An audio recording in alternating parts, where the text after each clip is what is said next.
seja esse, né? Da onde viemos? Será que somos um acidente cósmico e nosso destino final é a aniquilação? Ou será que alguém nos fez com propósito? Nos criou do jeito que a gente é? Será que a gente já foi um dia antes uma ameba? Será que a microbiologista já foi um dia um micróbio? Então é um assunto que tem apaixonado os homens desde os primórdios da humanidade. Eu acho que quantos e quantas quantos e quantos debates, né? Quantas e quantas conversas em academias, em rodas e discussões sobre esse tema. E hoje a gente parece, né, que a gente abre a Veja, isto é, assiste o Fantástico, lê a Science, a Nature. Parece que a questão já está resolvida, não está? A teoria é mais provada do que a gravidade, não é? É uma coisa certa e absoluta. Os dados são milhões e milhões de evidências, não é assim que eles falam, não? Então o professor chega e fala, a professora de biologia, quando vai dar aula, ele começa a aula e fala assim: alguém aqui ainda crê naquela história da criação? E olha assim, né? Você fica escondidinho, não é? É o bullying, né?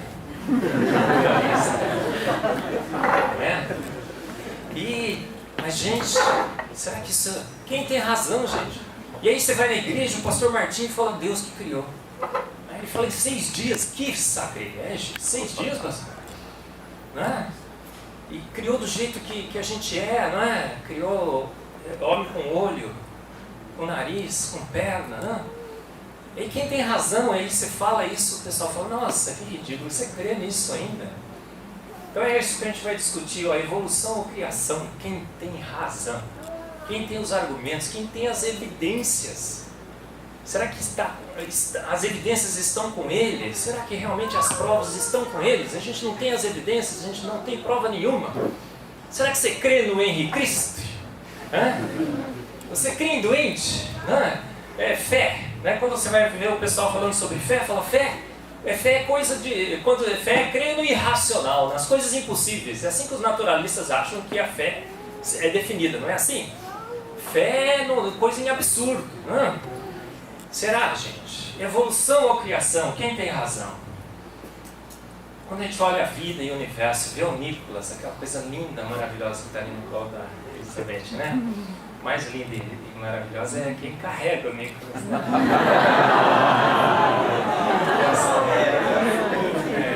A Nina, aquela princesa, a coisa mais linda do mundo, minha carinha. Quando você pega, gente, eu estudei, né, quando nasceu o Nicolas e a Nina, eu estudei muito sobre a reprodução humana, né, a gestação da mulher. Quando a gente vê todos os processos ali envolvidos, né? Gente, evolução ou criação? Quem tem razão? Quando você olha o universo todo estruturado, evolução ou criação? Quem tem razão? Não é quando você olha os anéis de Saturno? Quando você olha as estrelas, gente, será que foi o Big Bang que criou as estrelas? Você crê que foi o Big Bang? Quem é que crê que foi o Big Bang que criou as estrelas? Pode levantar a mão aqui. Mais alguém aqui, gente? Pode levantar, pode ficar. Tem muitos cristãos evangélicos que creem no Big Bang. Mas quem tem razão, gente? Será que uma nuvem, do ponto de vista químico, será que uma nuvem, olha, pensa bem, uma nuvem gasosa em expansão, gente, hidrogênio e hélio, será que existem forças, existem processos, existem evidências de que uma nuvem gasosa em expansão poderia ser comprimida nas estrelas, as maternidades desse universo? O que você precisa para fazer uma estrela? Você já estudou sobre isso? Você precisa de uma grande massa, né? Precisa comprimir uma pequena massa de gás, por mais que você esteja a comprimir, você jamais formará uma estrela. Por isso que não existem estrelas pequenas, não é? Se você pega uma estrela, uma quantidade muito grande de gás e comprime, você vai ter uma estrela? Não, você vai formar uma estrela de nêutrons, um buraco neutro. Então você precisa ter a quantidade certa de gás. Você precisa ter uma força descomunal, simétrica, né? Comprimir aquela massa de gás. Ela vai comprimindo, até que a gravidade tome conta. Da onde veio essa força? Essa força simétrica, descomunal, no Big Bang, que comprimiu a massa de gás e formou as estrelas. Da onde veio? Ninguém sabe, ninguém tem a absoluta ideia, ninguém sabe, né? Quem tem razão? Evolução ou criação? E aí as estrelas teriam que explodir, né? Em supernovas. Várias e várias supernovas explodindo. Cadê os buracos negros dessas explosões? Cadê as estrelas de nêutron, né? Cadê a antimatéria? Será, gente? Quando a gente olha o universo, Deus ou o Big Bang? E aí você olha a matéria, eu sou professor de química, né? Você já teve aula de quem detesta química aqui? Aí ótimo. Nós temos quase uma unanimidade. Tem quem gosta, né? Quem gosta de química como eu? Oh, olha aí, tá vendo? Gente, tudo é química. Tem uma frase que eu gosto muito, diz assim: a evolução torce para que você não saiba química. Por quê? Porque tudo é química, gente. Tudo se explica ao nível molecular, não é? Tudo que acontece nesse planeta é uma interação entre átomos e moléculas. Até a paixão, né? Lembra? Já falaram um dia, né? Que é uma reação química no seu corpo. Então quando você olha o átomo, gente, você vai dar aula de estrutura atômica, aí você fica torcendo para que os alunos não façam algumas perguntas, não é assim? Uma pergunta que eu sempre torço para que eles não façam: como é que é o núcleo, professor? Núcleo é coisa de física. Eu só falo sobre os elétrons. Química e elétron, né? Porque núcleo, gente, tem prótons e nêutrons juntinhos ali, né? E eles não se repelem, eles estão todo um núcleo estável. O que é força forte e força fraca? Não é que, mas o que é, professor? Mas dois prótons longe se repelem, muito prótons muito perto se atraem, né? Então é aquela extrema organização, né? No núcleo, estabilizando o núcleo. O núcleo de carbono não era nem para ser estável, né? Ele é o átomo da vida. Aí você vê os elétrons circulando em relação ao núcleo, e você vê que a trajetória desses elétrons é descrita por equações extremamente complexas da mecânica quântica. Aí você vê as equações que descrevem a trajetória desses elétrons. O elétron tem propriedade de onda, tem propriedade de matéria, né? Umas coisas assim esotéricas, né? Aí você vê o orbital 2s, lembra? Tem um plano nodal, o elétron está de um lado, ele está do outro, mas ele aquele é zero, a densidade eletrônica é zero, então ele se teletransporta para o outro lado, né? É aquelas coisas. Gente, será que isso é obra do acaso? Deus ou as forças naturais? E aí você vê a vida, né? Você olha a vida do ponto de vista molecular. Eu falei que tudo é química, né? A gente entende como as coisas realmente funcionam ao nível molecular. E aí você olha a vida, quando você olha superficialmente, você já fica: nossa, esse negócio deve ser muito complicado, né? Deve ser de alta tecnologia aquele bichinho, né, que a Elizabeth está carregando ali. Fala: gente, o que você... Mas quando você vai ver realmente como a vida funciona, gente, o que é que nós temos dentro de cada um de nós que nos mantém vivos? Será que é um monte de proteína, um pouquinho de água, não é? Alguns ossos? Não, gente. A gente vai ver a vida ao nível molecular. O que a gente vê? A gente verifica que na realidade nós somos formados por quê? Células. E as células são constituídas de quê? Será que moléculas? Aquela gelatina, né? O protoplasma, uma coisa rudimentar. Gente, nós somos formados por nanomáquinas moleculares. É um espetáculo, uma cidade de altíssima tecnologia. São máquinas e motores moleculares os mais espetaculares e eficientes desse planeta, que faz com que a gente viva, não é assim? Quem assistiu os Jetsons aqui? Esse cabelinho branco levantou a mão. Aquele ali levantou, né? Você lembra dos Jetsons, né? Você ficava imaginando, quando eu era pequenininho assistia os Jetsons, eu ficava imaginando que quando eu tivesse 37 aninhos, como eu tenho hoje, né, linda? 37, tem um pouquinho mais, mas 37 eu tenho. Eu falei, nossa, eu vou estar viajando de foguete, né? Vai ter um robozinho dentro de casa, vai fazer tudo, vai trazer... Gente, né? Eu sempre ficava pensando. As coisas mudaram, mas mudaram muito pouco, né? A gente anda ainda do jeito que a gente sempre andou. O carro é igualzinho, tem 4 rodas, o volante, né? Mas aquela alta tecnologia do Jetson, gente, a gente encontra onde? Dentro das nossas células. A gente tem robôs moleculares, a gente tem usinas de produção de energia molecular, a gente tem máquinas moleculares. Vou mostrar alguma coisa para vocês. As mais eficientes desse planeta, vivendo dentro da gente. Rodovias moleculares, sistemas de sinalização, FedEx moleculares.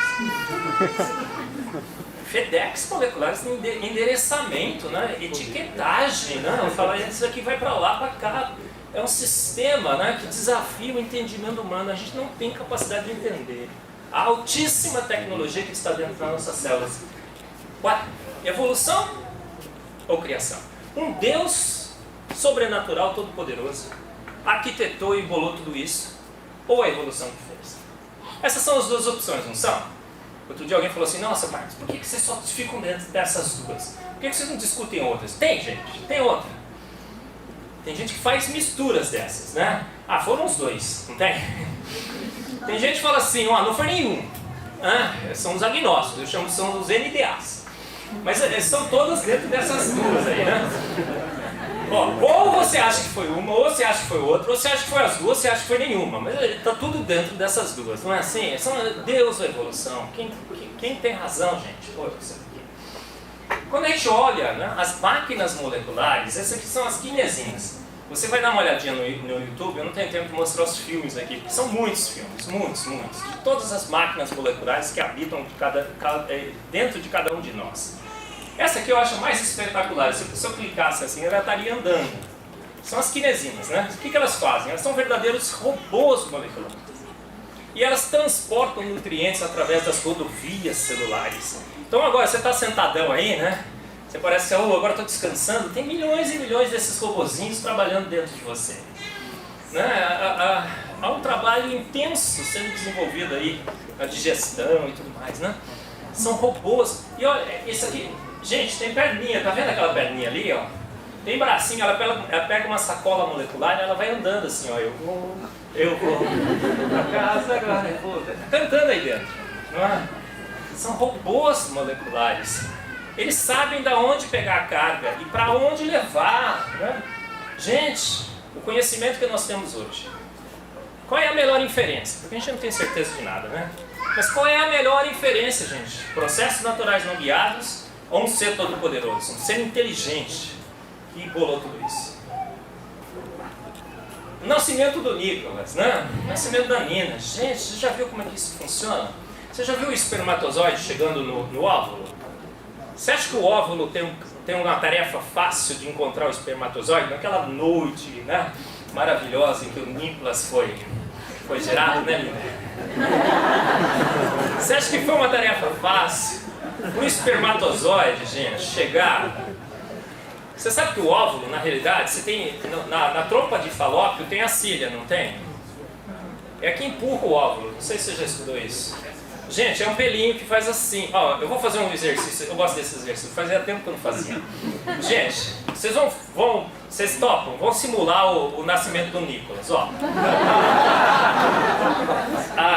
Deixa eu ver uma mulher ali. Isso dá problema com a sua.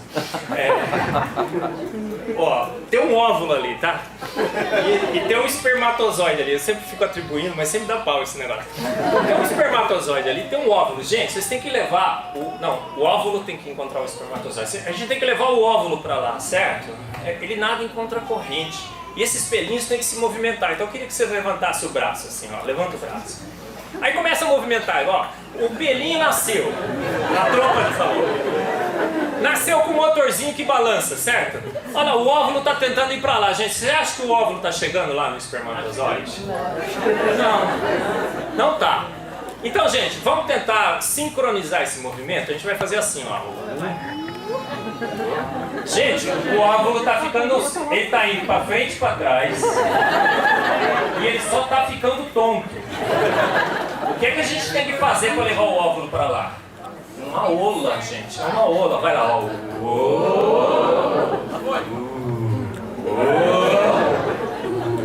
Exatamente isso que aconteceu, gente, na noite que o Nicolas foi gerado, na noite em que a Nina foi gerada, na noite que o Martim foi gerado, na noite que esse rapaz aqui de rosa foi gerado. Foi isso que aconteceu, gente. O movimento, além de ter os cílios, além de ter os pelinhos lá, além de ter motores moleculares, são máquinas moleculares, são os motores mais espetaculares desse planeta, os mais eficientes. O motor do flagelo é uma máquina que roda 100.000 RPMs. Em um quarto de volta ele muda a rotação, ele faz... Entendeu? 100.000 RPMs. Você acha que é gasolina que ele usa? Não? Álcool? É flex? Você acha que o motor é flex?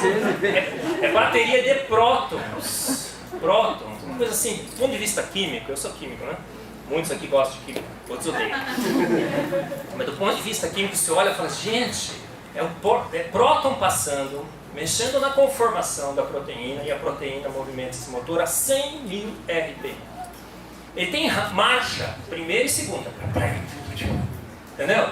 Coisa assim que motor de Fórmula 1, você acha que o motor de Fórmula 1 é a coisa mais espetacular desse planeta, não acha? Não é nada em relação ao flagelo do motor da cília. E além de ter o motor, de estar o pelinho lá, o movimento é sincronizado, é como o braço de um nadador. O pelinho mexe ao mesmo tempo. E é uma das coisas, são milhares de coisas que acontecem na geração humana, não é? E todas as outras. O espermatozoide fura o óvulo, endurece a parede do óvulo, não tem um segundo, não é? Aí complementa na mãe, porque é um ser estranho, mas aí tem toda uma sinalização com hormônios para não abortar. Na hora que vai nascer, gente, sabe como é que acontece? Agora não, né? Corta, tira para fora. Mas antes, gente, ia nascer, toda mulher sabe que não tem como passar, certo? Não vai dar. Não vai dar certo, não é assim? Gente, na hora certinha, solta um hormônio, enfraquece ali o tecido, que eu esqueci o nome de agora. É aquela cartilagem. Isso. Tá vendo? Ela já viu tanto a minha palestra que ela está sabendo melhor que eu. E abre, né? Abre o portãozinho, não é assim, gente? Certinho, nasce, depois endurece de novo, né? É uma coisa espetacular. Gente, não, eu quero que você conclua, não eu. Deus ou evolução? Quem tem razão? Gente, aí, como é que nasceu o micróbio? Segundo a história da evolução. Eu sou químico. Uma sopa primordial, escaldante. Outro dia eu vi uma reportagem no History Channel, eu acho. O cara, sobre o experimento de Stanley Miller, da sopa primordial, o cara falou assim, se beber, morre. Outro dia eu falei que aquilo era ácido sulfúrico para a vida, o cara, nossa, que absurdo. Eu falei, mas gente, é pior, é ácido cianídrico que tem ali, né? É uma coleção, uma bateria de substâncias extremamente tóxicas à vida. E aí a vida surge, não é? A vida, gente, não é coisa de amador, é coisa de profissional. Será que uma membrana rudimentar, pequenas moléculas, né? Naquele processo, naquela sopa escaldante, será que a vida surgiu? Será que aquele primeiro micróbio realmente faz sentido, tem razão a evolução química? E aquele micróbio, será que ele evoluiu a microbiologista? Será que processos naturais não guiados, não? Não, sem a intenção de fazer a microbiologista, transformar o micróbio em uma microbiologista. Será que tem processos? Será que tem mecanismos? Será que tem força? Será que isso é viável? Quem é que tem razão? Aí você olha um pavão. Conhece a música? Pavão, mistério.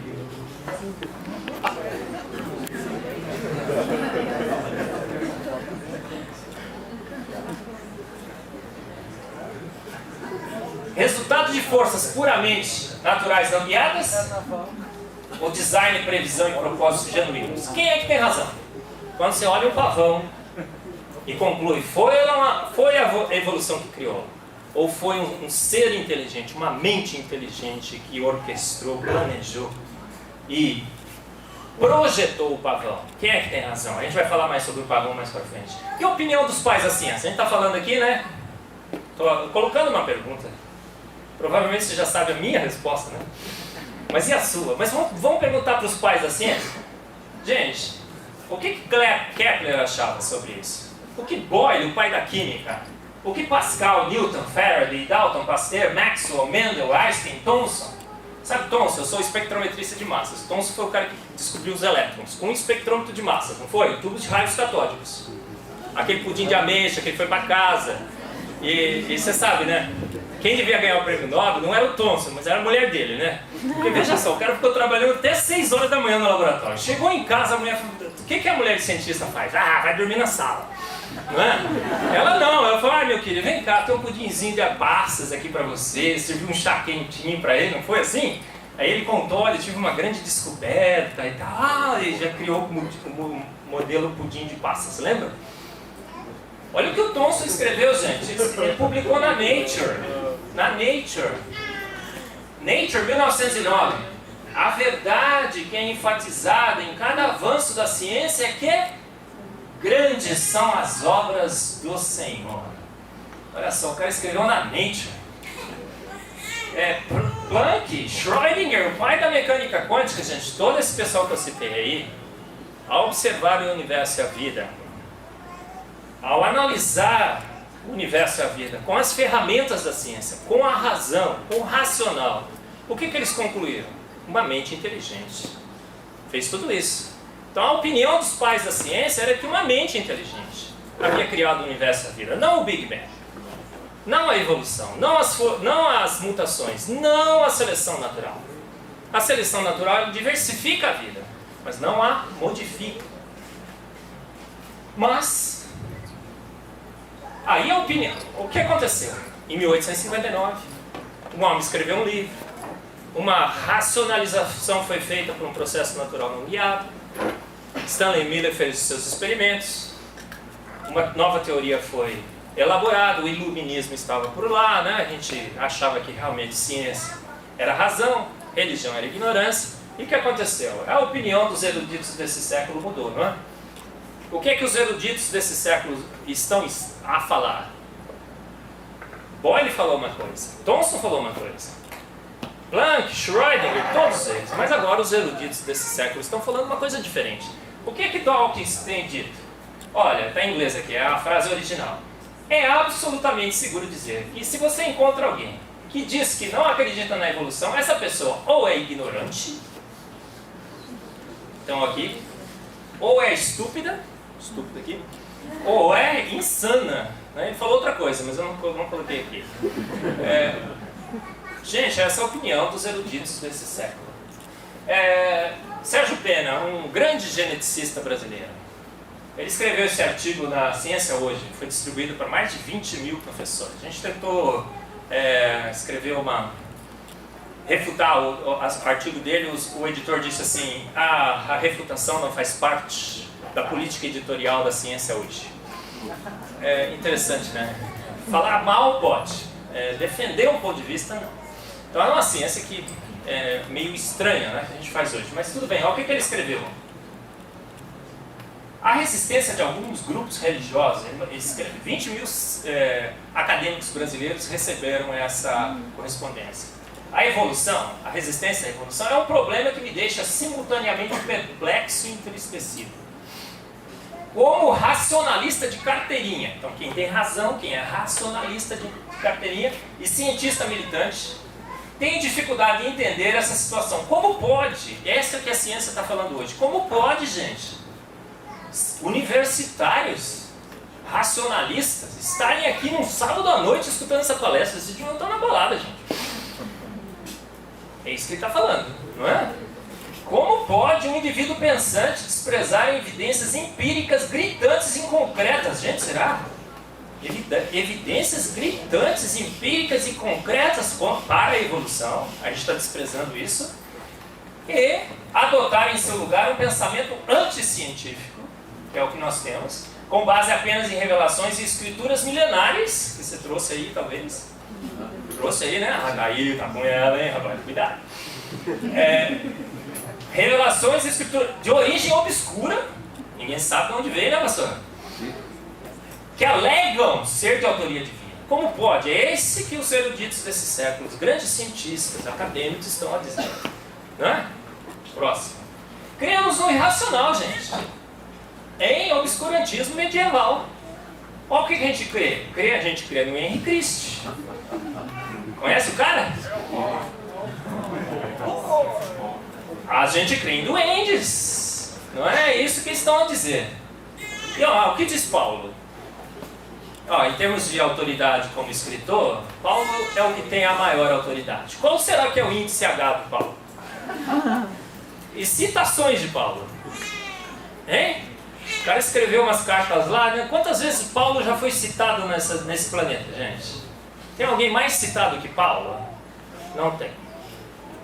Impossível alguém ter citado mais outros. E o que o Paulo diz? Vocês conhecem os versículos, né? Eu vou falar rapidamente aqui, ó. Os seus atributos invisíveis, inteligência, o seu eterno poder e divindade são olha o que Paulo está falando, gente. Claramente vistos desde a criação do mundo, sendo aonde? Percebidos mediante as coisas criadas. O que é que Paulo está dizendo? Se você faz ciência, se você observa as coisas criadas, você deve ver o quê? Os atributos invisíveis de Deus, a sua inteligência. É isso que Paulo está falando. Porquanto, tendo conhecido a Deus, não glorificaram como Deus, nem lhe deram graças, antes as suas especulações. O que Paulo diz? A sabedoria desse mundo hoje é o quê? Especulações. Foi Paulo que diz. E nas suas especulações, as suas mentes se desvaneceram. E o seu coração insensato obscureceu. Então quem são os obscurantistas para Paulo? Os eruditos desse século. É uma briga, não é? Não é uma disputa pela razão. Dizendo-se sábios, tornaram-se loucos. O que o Dawkins falou? Insano, ignorantes, né? Gente, Salmo 139, 1 a 4. Eu te louvarei, Senhor, porque de um modo tão admirável e maravilhoso fui formado. Maravilhosas são as tuas obras e em minha alma o sabe muito bem. O que esse versículo está falando? A gente sabe, gente. Opa, peraí, volta. Os céus proclamam a glória de Deus e o firmamento anuncia a obra de suas mãos, dia após dia. Você assistiu aquele filme, O Dia da Marmota? Quem assistiu? O Dia da Marmota ficou meu sotaque de campineiro. Quem já assistiu O Dia da Marmota aqui? É legal demais, né? Sabe qual é o filme? Assim, o cara ele acorda, todo dia acontece toda a mesma coisa, né? O Dia da Marmota. Feitiço do Tempo. Feitiço do Tempo? É o nome do filme. Ah, desculpa aí. Por que eu acho que é o Dia da Marmota? Era o Dia da Marmota. Era, agora mudou. Então assim, o cara acorda, acontece tudo a mesma coisa. É fantástico o filme, não sei se você gostou, eu adorei. Gente, o cara vai chegar assim, né? Eu acho, né? Ah, eu nunca te vi, nunca te conheci, o cara, é o cabeção. Eu passei o filme todos os dias, rapaz. E o filme era igual, né? Quando você... Não, o sol nasceu, o sol se pôs, não é? É isso que esse versículo está falando, né? Mas aí, o que os eruditos desse século fazem? Olha lá, você já viu isso? Foi o Richard Dawkins que angariou fundos, colocou numa propaganda lá em Londres. Olha lá o que está escrito no ônibus. Provavelmente não há Deus. Então pare de se preocupar e divirta-se. A filosofia desse mundo, eu gosto muito daquela musiquinha é assim, ó. Oh baby, we are nothing but mammals, so let's do like they do on the Discovery Channel. Conhece? Oh baby, não é? A gente não é nada mais do que mamíferos. Então vamos fazer do jeito que eles fazem lá no Discovery, não é assim? Gente, quem tem razão? Evolução ou criação? Será que a gente deve realmente não se preocupar? O mundo está dizendo que Deus não existe. Do outro lado, Paulo fala assim, nécios. Não estão vendo o óbvio. Há uma disputa pela razão, não há? Agora, como é que a gente vai decidir essa questão, gente? Paulo fala uma coisa, o Dawkins fala outra, eu falo uma coisa, o outro fala outra, o Sérgio Pena fala aqui. Como pode, não é? Gente inteligente como vocês, universitários, né, de diversas áreas, estarem sentados aqui hoje à noite, né? ouvindo uma palestra sobre criação e evolução, quem tem razão. Gente, vamos parar de se preocupar, será que é assim? Como é que a gente vai decidir essa questão? Subjetivo somos todos nós, né? Ah, você foi criado na igreja, você foi criado fora da igreja. E aí, não é? Vamos ter que olhar as evidências, não é assim? Eu acho que como seres racionais de carteirinha, que nós todos queremos ser, a gente tem que olhar as evidências. Hoje eu vou discutir 2 evidências com vocês.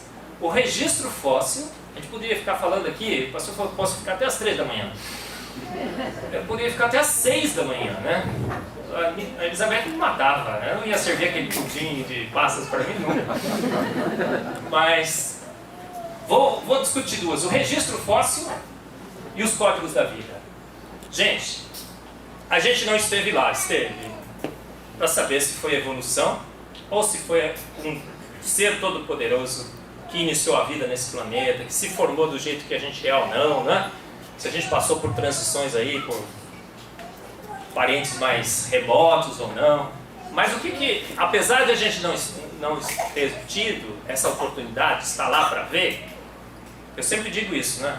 A gente não viu a obra sendo feita, mas a obra está aqui, não está? A gente não tem a vida na nossa frente? A gente não tem o registro fóssil, que é o registro da vida nesse planeta, em todas as suas eras geológicas? Então vamos olhar a vida, vamos olhar esse registro, vamos tentar deixar a nossa subjetividade lá em casa e vamos ver o que essas evidências nos falam, o que as moléculas da vida nos falam, o que a química, a bioquímica e a geologia e tudo mais nos falam. Vamos ver o registro fóssil? Você acha que o registro fóssil é uma grande evidência para a evolução, não acha? Pelo menos os naturalistas falam isso bastante, é uma propaganda muito forte. Mas será que é? O que acontece? Para que o registro fóssil realmente fosse uma evidência, apresentasse uma evidência bastante séria, contundente para a evolução, o que você teria que ver no registro fóssil? Séries contínuas, lentas, graduais e sucessivas, partindo de organismos mais simples até todas as formas existentes hoje. Será que a gente vê isso no registro fóssil? Stephen Gould, você conhece ele? Um dos maiores paleontologistas de todos os tempos. O que ele escreveu? Olha lá, foi ele que escreveu, não fui eu, né? A extrema raridade de formas transicionais no registro fóssil persiste como negócio secreto da paleontologia. As árvores genealógicas que adornam nossos livros textos. Não é? Um dia nós vamos fazer uma palestra sobre os livros textos de biologia e química quando tratam da evolução. Será que eles estão certos? Será que o que está colocado ali é verdade? Adornam, ele falou adornam, né? Enfeitam. Tem dados somente nas extremidades e nódulos de seus galhos. O resto é inferência. Por mais que razoável, não é evidência dos fósseis. Ele era naturalista, ele não era do design inteligente, nem criacionista, nem nada, hein? Ele achava que tinha uma explicação diferente, né? Eu somente quero destacar que isso nunca foi visto nas rochas, as formas transicionais. E tem grandes e grandes problemas no registro fóssil. Um dos grandes problemas são as grandes explosões. A explosão cambriana é um deles, não é? Você vai olhando no registro fóssil, o que acontece? Forma rudimentar de vida, rudimentar, formas rudimentares de vida e de repente, pum, praticamente todos os filos de vida conhecida aparecem durante a explosão cambriana. Quanto tempo? 10 milhões de anos. 10 milhões de anos a evolução cambriana acontece. Gente, se você pensa em toda a história da humanidade, do planeta, da vida nesse planeta, como tendo 24 horas, a explosão cambriana é 2 minutos. É um piscar de olhos na escala evolutiva, todos os filos aparecem. Praticamente da forma que nós os conhecemos hoje. Então parece que se a evolução realmente é viável, ela é muito rápida, não é? Em alguns milhões de anos, todas as formas de rudimentos de vida passam a existir. E a gente vai olhar essas formas rudimentares de vida que estão ali, será que elas são realmente rudimentares? Existe alguma forma rudimentar de vida registrada no registro fóssil? Uma das mais rudimentares é essa, é a tribolita, conhece? Rudimentar, ela não tem nada de rudimentar. todas as evidências mostram que a tribolita tinha praticamente todos os mecanismos, e todos os órgãos, e toda a estrutura química. Ela tinha ATP sintase, ela tinha ribossomo, ela tinha parede celular multicamadas, ela tinha produção de energia, ela era capaz de se reproduzir, ela tinha um olho extremamente complexo, uns cristais, né? uma física e uma ótica do olho da tribolita, uma coisa espetacular. Então parece que a evolução ela foi muito rápida e já criou seres extremamente complexos. Esse que é deixe sua subjetividade na sua casa, que eu quero deixar a minha também. Vamos olhar os dados. Quando a gente vê o quê? Uma explosão, bum. E o que a gente encontra lá? Formas extremamente complexas de vida. A forma mais ancestral é uma bactéria. E você vai olhar aquela bactéria, o que ela tem? Tem praticamente todos os mecanismos e todos os órgãos que mantêm a vida hoje no planeta. Aí, gente, de repente, um ser que era 200 milhões de anos, acho que é isso, extinto, que é o selacanto. Conhece a história do selacanto? 200 milhões de anos já acreditava que ele estava extinto. Vai um pescador lá, lança a sua rede, olha, por ironia por mais irônico que possa parecer, um pescador lançando a sua rede, conhece esse versículo? E pega o peixe. E o selacanto é um fóssil, né? Um fóssil vivo. Por quê? 200 milhões de anos já acreditava que ele estava extinto. Aí pescaram o bicho, e o que acontece? Você vai comparar o selacanto de 200 milhões de anos atrás com o selacanto de hoje. Ele é igualzinho, praticamente inalterado. Pô, mas parece que a evolução é muito lenta então, não é? Aí as tartarugas, formas transicionais. Você vai olhar no registro fóssil, tartaruga, desaparece a tartaruga. Gente, a tartaruga, você vai concordar comigo, né? É um dos bichos mais exóticos que existe nesse planeta. Uma vez eu passei por cima de uma. Não aconteceu nada. Quase estragou o pneu. Aquele casco, gente, é uma obra espetacular de engenharia civil, não é? E aí, o que você fala? Se a evolução ocorreu, e se o registro fóssil é uma evidência que a evolução ocorreu nesse planeta, o que você deveria ver no registro fóssil? Uma tartaruguinha menos tartaruguinha, né? Menos high-tech do que a tartaruguinha, né? Um casquinho menos... Não é assim? Algum bicho que não tinha casco e algumas formas transicionais até a tartaruga. Mas você vai olhar no registro fóssil, gente, é tartaruga.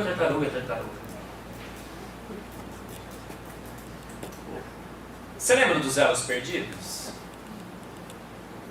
O que aconteceu com eles, gente? O homem Neandertal,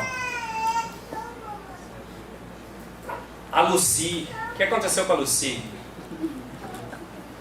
Tem uma longa história de elos perdidos entre os homens e os macacos, não é? O que um dia após o outro, um dado após o outro nos mostram em relação a esses? O homem de Piltdown, elo perdido em muitas publicações, fraude baseada em um crânio humano e na mandíbula de um orangotango. O Nebraska, uma fraude com base em um único dente de um tipo raro de porco. O homem de Java, fêmur humano e a calota craniana de um grande macaco. O homem de Neandertal, retratado como um encurvado homem macaco-homem, postura era uma doença. Apenas uma variação da espécie humana. Lucy tem sido considerado um elo perdido há anos, apenas um chimpanzé pigmeu. Homo erectus, cabeça e cavidade cerebral proporcionalmente menores, mas dentro da variação... Blá, blá. Gente, o que acontece? O elo perdido é bom até que se encontre um novo. Não é assim? Se encontra um novo, eles falam, não, o ruim era assim, todos os elos perdidos. O que acontece com eles? Ou é uma fraude, ou é um engano. Não existe nenhuma evidência entre eles.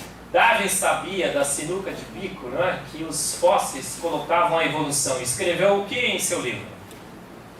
A quantidade de espécies intermediárias deveria ser enorme. Darwin escrevendo. O registro fóssil deveria estar repleto delas, mas não estava. E ainda não está. E esta talvez seja a objeção mais grave e mais óbvia da minha teoria. Concordo, tá? É assim mesmo. Davy percebeu então que o registro fóssil falseava sua teoria. Mas ele conseguiu ganhar tempo em uma estratégia repetida, a exaustão ainda hoje pelos biólogos evolucionistas, eximiu de culpa a intocável evolução e disse o quê? Incompleto esse registro fóssil, não é? A culpa é do registro fóssil, não é? Até hoje, você vai falar com os biólogos, eles falam, não, o registro fóssil é incompleto, as formas não precisariam estar lá, porque nem tudo é fossilizado, mas aonde está, gente, a evidência no registro fóssil?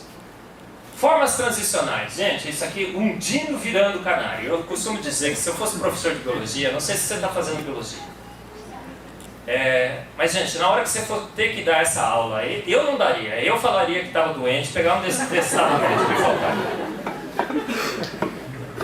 Chegar para os meus alunos e falar, professor, como é que é a evolução dos passarinhos? Evoluíram dos dinossauros. Os pássaros evoluiu de dinossauro, gente. Como? Dinossauro é um bicho feito para correr. Aquilo lá é uma máquina de correr e caçar no chão. Então os ossos são rígidos, são fortes, são pesados, a musculatura é feita para correr e não para voar. É como você pegar um carro de Fórmula 1, né? E sair voando com ele. Avião é feito para voar, então os pássaros são feitos... Próximo. Você vê a estrutura, estuda a morfologia desses bichos. Você é biólogo, você sabe disso, tá? Você vê, gente, que a estrutura óssea é diferente. Asa é o próximo. Asa é uma coisa de altíssima tecnologia, é uma cama elástica. Tem uns ganchinhos assim, né? Ela é lubrificada, é uma altíssima tecnologia. Gente, voar é coisa para profissional. Você já viu os homens tentando voar? Lembra das histórias? O cara botava aquelas asas e morria, morreu. Outro dia pularam, criaram finalmente uma asinha pequenininha que o cara pula, né? Mas quando chega ele abre o paraquedas.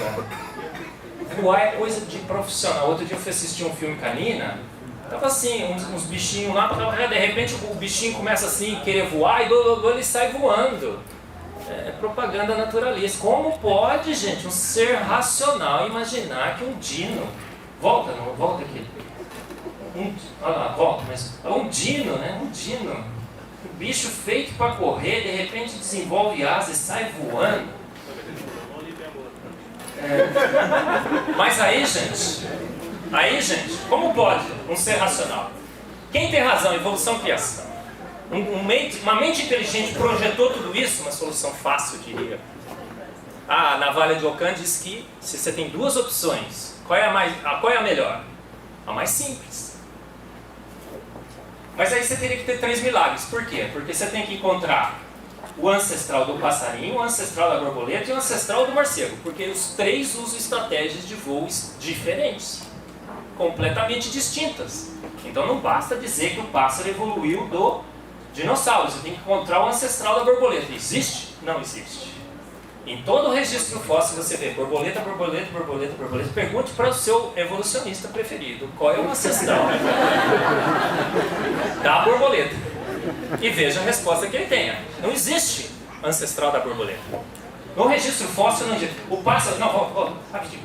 O pássaro, você vai ver no registro fóssil, é pássaro para... Sabe aquele Archaeopteryx? É isso, né? Aquilo lá, sabe o que é, gente? As evidências mostram hoje que aquele é um dino com umas penas que não é dele. Foi um acidente na fossilização. É a única evidência que eles têm, é um dinossauro fossilizado com umas penas em cima. A borboleta não tem ancestral. Essa aqui é muito interessante. Qual é o ancestral do morcego, gente? É o rato, gente, o rato. Tá provado. Porque eu fui no site da Universidade de Edimburgo, né? Tá escrito lá, como é que ocorreu a evolução do rato em morcego. Gente, você cuida de alguns website aí, no site de alguma... O que uma empresa coloca no seu site é a palavra oficial da empresa, não é? É responsabilidade. Você pode entrar no PROCON contra ela. A Universidade de Edimburgo escreveu isso. E está lá. A evolução do rato e morcego. Sabe como é que é a história? Está escrito aí, está em inglês, mas eu vou traduzir rapidamente em português. É assim, o rato vivia na terra, né? Terrestre. Mas ele começou a ter muito predador. E aí eles começaram a subir na árvore, porque morcego, você sabe que vive nas árvores, certo? Então ele subiu nas árvores. Mas mesmo assim, tinha muito predador diurno, então ele começou a adquirir hábitos noturnos, o ratinho esperto. E aí, acontece naquele dia espetacular, naquele santo lugar, um dos milagres mais espetaculares da natureza, segundo esse site. Por quê? Como é que o ratinho, olha só, você está vendo aqui a cena, né? Está imaginando, o ratinho de noite em cima da árvore, como é que ele se transforma em morcego? Ele se lança literalmente para o voo. Literally launched themselves into flight. From here, they literally launched themselves into flight. Você já imaginou o milagre, não é? Um ratinho de noite na árvore, se lançando literalmente para o voo. E se transforma no morcego. Gente, quem tem razão? Evolução ou criação? Quem é que está com a história certa? Quem é que é racionalista de carteirinha? Quem é que está dizendo coisas baseadas na razão, no racional, no palpável? Não é? Quem é o obscurantista medieval? Quem é que conta histórias da carochinha? Será que é a nossa Bíblia? Não é? Que conta aquelas lendas? Não é? Os códigos secretos da vida. Eu acho que não existe evidência mais forte do que o DNA, o código secreto, o RNA, a uracila, timina. Agora vamos falar um monte de quimiquês para vocês, tá? Quem adora química vai se deliciar, quem detesta vai passar a amar. Gente, volta um pouquinho só. Qual é o tamanho do seu DNA, você sabe? Dentro das suas células tem milhões e milhões e milhões e milhões de macromoléculas dentro de cada uma das suas células. Mas se você pegar um DNA e esticar, quanto que dá? Um DNA. São 2 metros, gente. São 3 bilhões de pares de bases. São bilhões e bilhões e bilhões de átomos que formam o software da vida. O que gerencia você? O que gerencia você? Você tem dentro das suas células um software. O software mais bem elaborado desse planeta reside em cada um de nós. Não é o software da Microsoft. O Bill Gates um dia disse, né, que o software da Microsoft, em comparação ao software da vida, não era nada, mas também da Microsoft. É menos isso. Né? Se fosse da Apple. Gente, né? É um software da vida. Então, ele está todo enroladinho em estonas. Sabe os carretéis moleculares? Tudo no DNA, desde a forma que ele se enrola, a sua dupla hélice, as suas moléculas, é informação pura na sua essência. É um software que foi escrito por uma mente inteligente, elaborado por uma mente inteligente. Todas as evidências mostram isso. O código genético.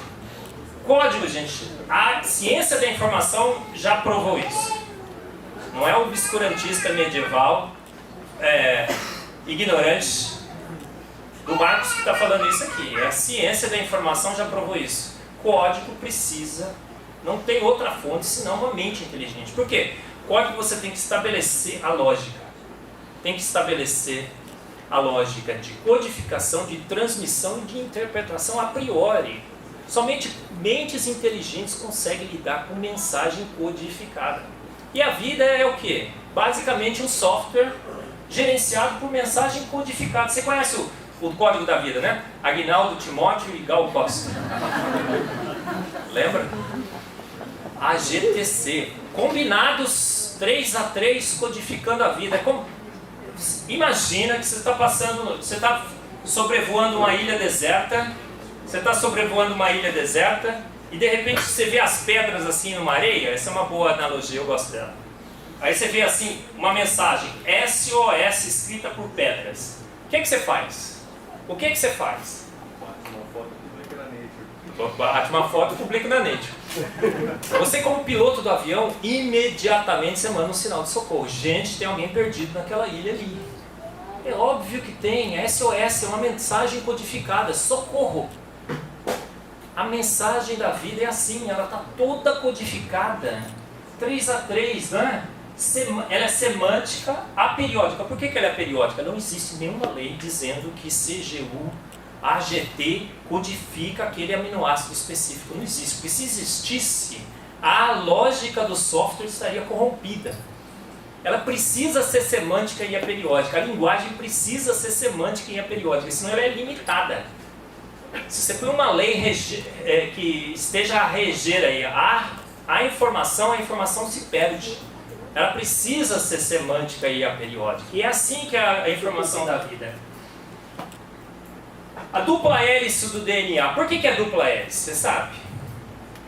É um acidente cosmológico? Não, do ponto de vista químico, quando a gente observa a dupla hélice do DNA, a gente vê um espetáculo de engenharia química, né? O sujeito que orquestrou a vida, né? Pode falar sujeito? Pode. O sujeito que orquestrou a vida, né? Ele falou assim, ó, por que a dupla hélice? Qual é o espaçamento dentro da dupla hélice? Quem sabe química aí? 25 angstroms. Isso é essencial a toda a lógica do software da vida. Por quê? Porque com 25 angstroms, você sabe que as bases que se pareiam, né? Elas têm um anel ou 2 anéis, não é assim? Quando você tem 25 angstroms, naqueles 25 angstroms, se você põe 2 bases de 2 anéis, não tem espaço. Se você coloca uma base de 1 anel e uma base de 2, dá exatamente 25 angstroms. Se você coloca 2 bases de 1 anel só, elas não se encostam, o espaço não é suficiente. Então esses 25 angstroms aqui é uma estratégia extremamente inteligente para que o código funcione. Se cria uma seletividade química, para que o pareamento entre as bases, Aguinaldo, Timóteo e Cal Costa, seja perfeito. E o código das histonas? Você sabe que o DNA é o mesmo, não é? Todas as células usam o mesmo DNA, não usam? Mas você tem célula de fígado, célula de coração, célula de pulmão. Como é que as células se especializam? Como é que elas, no livro da vida, elas conseguem saber os capítulos específicos que elas precisam ler e os capítulos que elas não precisam ler? Ó, de uma analogia bastante simples, para que todo mundo entenda, os que gostam, os que detestam a química, os que não têm nem ideia do que química é. É, pastor? Olha só. As histonas funcionam como grampos moleculares. É assim, a vida entrega para a célula o livro inteiro, mas ela fala assim, vem cá, esse capítulo aqui você não precisa, esse aqui você não precisa. Grampeei para você os capítulos que você não precisa, os que você precisa está aberto, você pode ler. Gente, é milimetricamente calculado, tem várias reações químicas que controlam o grampeamento do DNA para que a célula é o código das histonas. E a informação do DNA? Você acha que é um livro que você lê da direita para a esquerda? Imagina o DNA como sendo um poema, né? Um software. Se imaginava que o DNA você só lia da direita para a esquerda, né? Mudam-se os temas, mudam-se as vontades. Como você está lendo ali o Camões, né? Não é Shakespeare. O código da vida, né? Nós temos 25 mil genes. Quantas proteínas a gente expressa? Mais de 1 milhão. Conhecida, provavelmente milhões de proteínas. Como é que ele consegue fazer isso? Porque o código da vida é zipado e encriptado. E assim, você pode ler o código da direita para a esquerda, da esquerda para a direita. Imagina que você está lendo um poema, aí você lê o poema, faz o maior sentido para você, coisa linda demais. Você imagina que aquilo lá foi obra do acaso, um produto acidental ou uma mente inteligente? É óbvio que é uma mente inteligente, você entende isso, mas aí você lê ele de trás para frente. E você vê que tem outro poema escrito lá, e você fala, nossa, o cara não é só inteligente, ele é um gênio. Não é verdade? Como é que você consegue escrever numa mesma frase? A gente fazia isso quando namorava na igreja, né, pastor? Mandava uma frase encriptada, assim, secreta para a namorada lá, e se algum irmão pegasse e lesse, não ia entender nada, né? Olha, e aí, sabe o que acontece? Sabe o que acontece também? É o overlapping genético e splicing alternativo. Se você conhece um pouco de bioquímica e biologia e de genética, você sabe disso.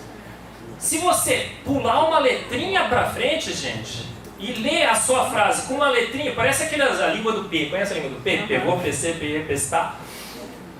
Pegou, petam, pedou, pedestre. Petar, pelar, pelés, petrar? Sim, P5, fala assim. Você está gostando dessa palestra? Então é a língua do P. Olha, aí assim, ó, Eli ama Lia, certo? Tem uma mensagem ali. Pula uma letrinha para frente. Lia mal. Tem uma outra mensagem ali. Pula outra letrinha. Iam ali. É assim que o código da vida funciona. Além de você conseguir ler da frente para trás e trás para frente, se você pular uma letrinha, que é o splicing alternativo, o overlapping genético, você vê que tem outra mensagem ali, tem 8 códigos embutidos no mesmo código. Tem um outro que é o splicing alternativo, é assim, tá vendo a palavra amarelo? Mas a palavra amarelo, ela embute em si mesma várias outras palavras, não? Amar, elo, ar. Então, o mesmo gene, na realidade, ele expressa diferentes proteínas. Por quê? Porque se você pega pedaços desses genes e conecta, você tem outras proteínas funcionais. São estratégias extremamente inteligentes, bem elaboradas, para que com 25 mil genes você consiga expressar mais do que 1 milhão, provavelmente milhões de proteínas. E o código genético, gente? Ele é redundante, você sabia disso? Ele vai para frente. Isso. É 4x3 o código da vida, certo? 4x3 dá 64 códons. Mas a gente só tem 20 aminoácidos para expressar. Ah, é um exagero. Por quê? Podia só com 20, mas a gente tem 64. Mas o que se observa no código da vida? Que tem sequências, tá vendo essa aqui, ó? TGT, TGC, 2 sequências diferentes codificam o mesmo aminoácido. Tem aminoácidos que têm 6 sequências diferentes codificando o mesmo aminoácido, a redundância do código genético. E o que se descobriu nessa redundância? Uma estratégia extremamente eficiente para reduzir os erros da leitura. Vê o próximo se tem alguma coisa. Onde é que está? Ah, isso. Ó, é como se fosse assim, olha, alguém estava transmitindo uma mensagem num código aquele código Morse, ou uma mensagem de rádio, e a transmissão dava alguns erros. E o cara não escutava muito bem. Então o que ele falou? Os dois já concordaram. Olha, cara, quando falava branco, o R e o L, o O e o U, não dá para escutar muito bem. Então eles falaram assim, ó, quando eu falar branco, ou você entender blanco, ou branco, tudo significa branco, tá bom? Tá bom, beleza. É isso que o código genético fez. Ele sabia exatamente aonde os erros iam ocorrer com maior frequência, na terceira casa. As letras que iam apresentar maior erro. E já criou estratégias a priori para otimizar esse código. Fizeram um cálculo, acho que tem que voltar agora. Volta um pouquinho. Fizeram um cálculo de códigos randômicos, milhões e milhões de códigos, que poderiam ter a mesma estratégia de minimização de erro, e essa distribuição dos erros, aonde caiu o código da vida? Um dos melhores, tudo indica hoje, o código da vida é o melhor dos melhores em milhões e milhões e milhões de combinações possíveis. Próximo. E aí o que acontece, gente? Você tem toda uma maquinaria do DNA, você pega essa mensagem que está armazenada dentro do núcleo, copia numa molécula mensageira, manda ela para fora da célula, no RNA, e essa mensagem vai ser traduzida em proteínas. Então, todo um sistema... Oi? Fora do núcleo. Fora do núcleo da célula. E todo esse processo são maquinarias e maquinarias a gerenciar. Mas aí eu não sei se você algum dia já teve uma aula sobre RNA ou DNA. e a gente vai olhar as duas moléculas, a molécula que armazena a informação e a molécula que transmite a informação, a gente vê que tem alguns detalhes químicos muito interessantes e importantes que controlam as propriedades do RNA e do DNA. Uma das coisas mais interessantes que eu discuto no meu livro, vou mostrar para vocês, é que você vai olhar no RNA e no DNA, tem uma das bases nitrogenadas que está trocada. Você sabia disso? No DNA, agora vocês vão me lembrar, deixa eu ver onde está aqui. O DNA usa uma base que é a timina. No DNA, ele usa uma outra base, que é a uracila. E ninguém entendia muito bem. Por que, que o RNA usa timina e o DNA usa uracila? Contrário? O DNA usa timina. Isso, está escrito aqui, ó, gente. O RNA usa a uracila e o DNA usa a timina. Há uma troca de base entre os dois. Há uma metilação. Há uma metila a mais aqui, ó, tá vendo? Aqui você não tem a metila e aqui você tem a metila. Do ponto de vista químico, estrutural, quando você vai analisar essa troca, você percebe o quê? Há um problema no DNA. O DNA, quando ele é armazenado por muito tempo, o que acontece com a citosina? A citosina tem uma reação de desaminação que forma timina naturalmente. Então o que acontece do ponto de vista químico em relação à informação? Se o DNA usasse a mesma base que o RNA, e o DNA tem que ser armazenado por muito tempo, a degradação natural de citosina em timina criaria uma timina alienígena, que corromperia toda a informação do DNA. Então o que o DNA fez? Espertamente, inteligentemente, não usa timina. Ele troca a timina por uracila. Por quê? Porque toda a timina que aparece no DNA vem uma máquina e tira. Porque o DNA sabia que esse processo natural de degradação por desaminação iria corromper toda a lógica de informação. Então o mecanismo de correção para que ele fosse eficiente essa informação, essa mudança química. Então, do ponto de vista químico e estrutural, é uma estratégia extremamente inteligente para lidar com o problema de armazenamento de informação que ocorreria no DNA. O DNA precisa ser armazenado. Agora, o RNA não tem esse problema. Por quê?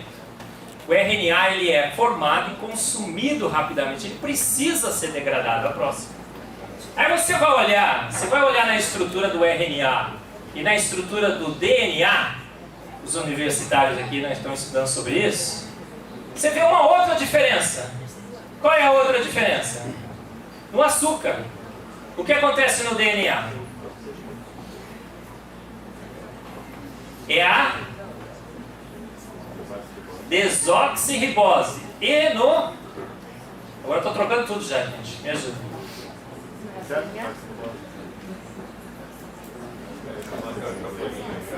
Aqui. O RNA você tem a ribose, no DNA você tem a desoxirribose. Qual é a diferença, gente? Tá vendo aqui essa posição e essa posição?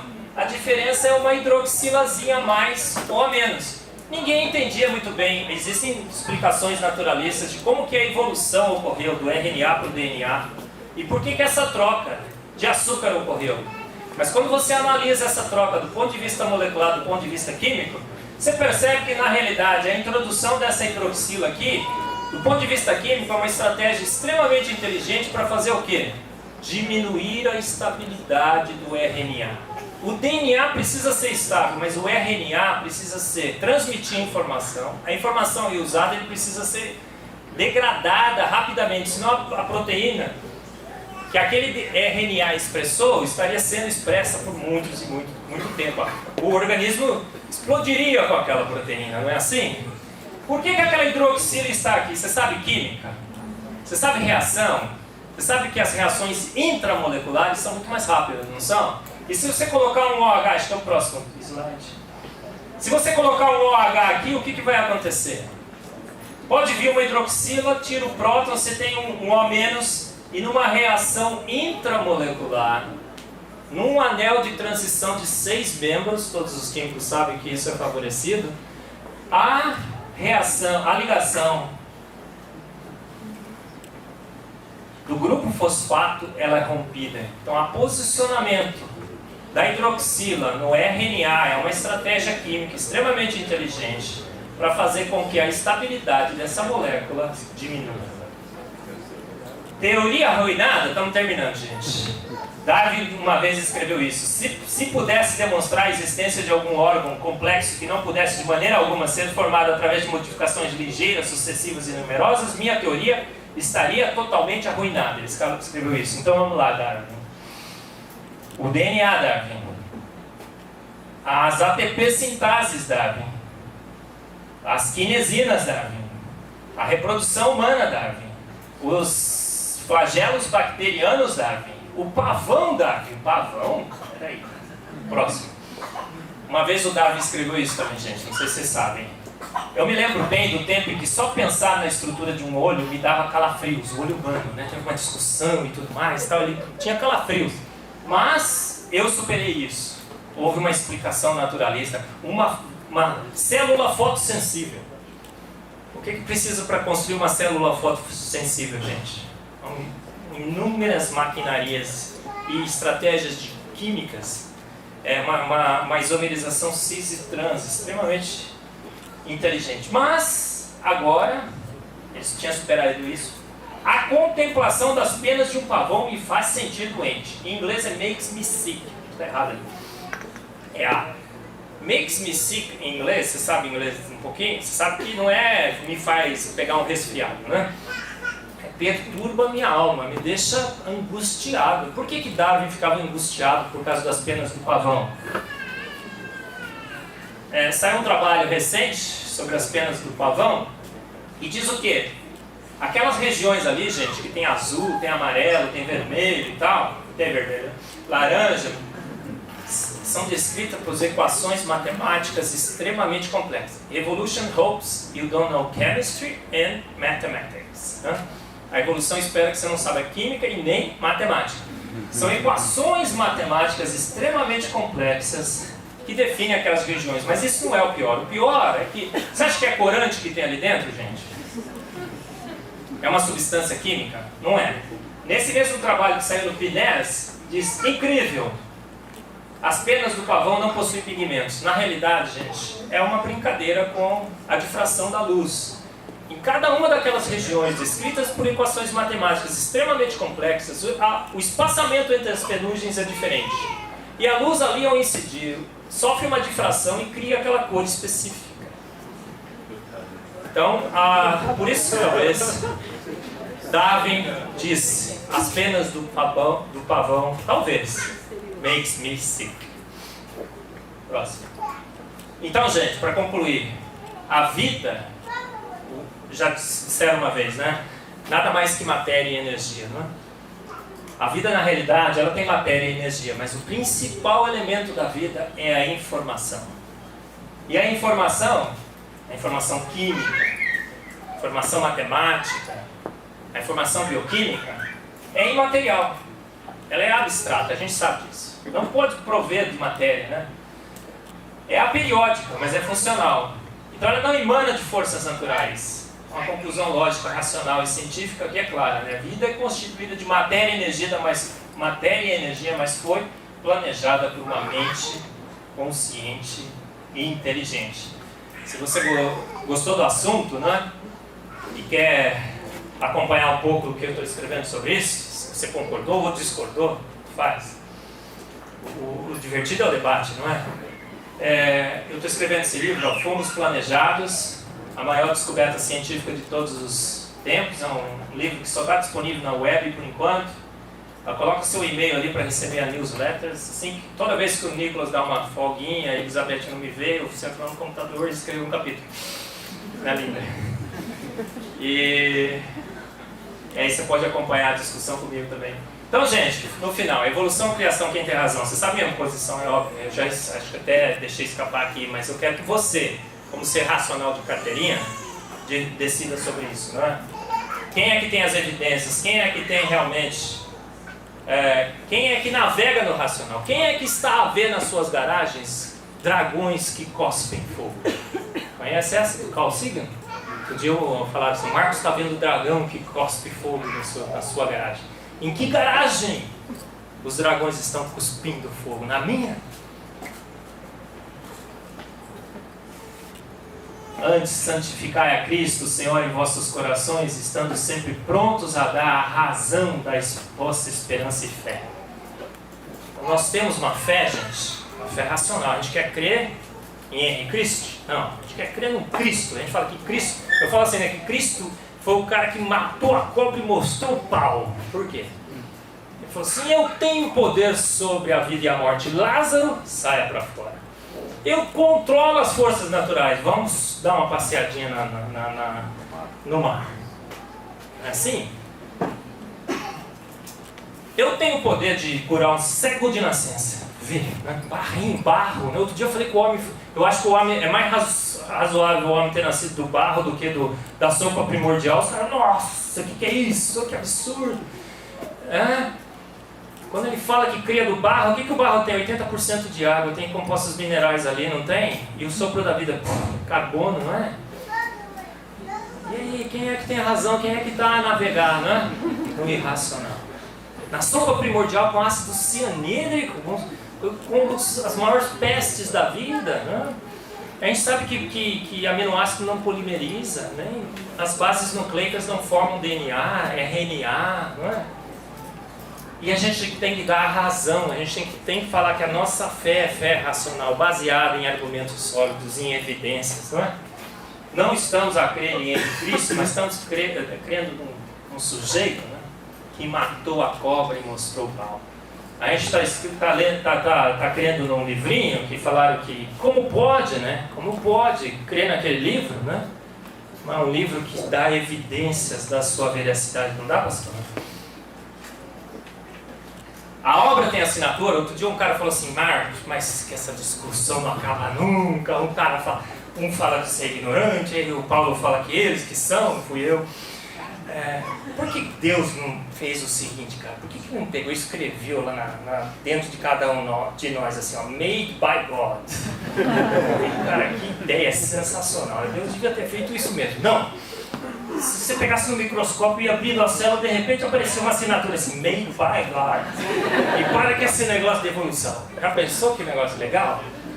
Mas eu falei pro cara, mas ele assinou sim, claro que ele assinou. Que língua que você acha que ele deveria assinar? Fala pra mim. Em chinês? Eu não ia entender nada. Em inglês? Em português? Deus assinou sim, quer ver? Olha lá, tá vendo a língua que ele assinou? Tá vendo? Não tá vendo direito? Vamos ampliar, vai. Indesculpáveis. Não somos? O cara vai chegar e falar assim, qual é a sua desculpa?